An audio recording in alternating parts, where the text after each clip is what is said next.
Donc, déclaration liminaire. Notre pays, comme tous les autres pays du monde, traverse une situation socio-économique difficile qui a été exacerbée par la crise sanitaire mondiale, Covid-19.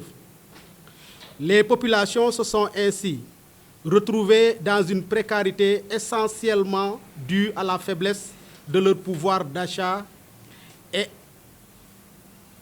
ainsi de leur pouvoir d'achat et les travailleurs en premier lieu.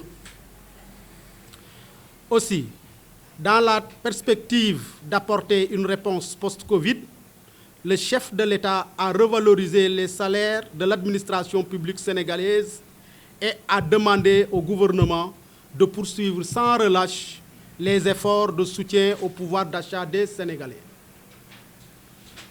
Les universités du Sénégal, qui sont des établissements publics, constituent un maillon essentiel dans la vie de la nation et emploient plusieurs milliers de travailleurs qui abattent un effort considérable de fourniture de services publics. Dans le champ syndical, ces agents des universités du Sénégal, regroupés au sein du syndicat autonome des travailleurs des universités du Sénégal, SATUS, comme tous les travailleurs du pays, ressentent fortement les contre-coups de la conjoncture économique, qui les place aujourd'hui, eux et leurs familles, dans une plus grande vulnérabilité socio-économique.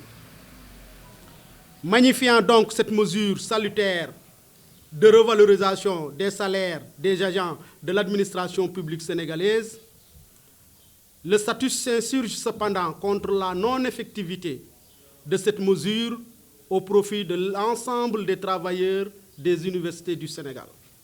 C'est pour cette raison que nous tenons ce point de presse pour exiger du gouvernement du Sénégal l'application de ces mesures à tous les travailleurs des universités du Sénégal.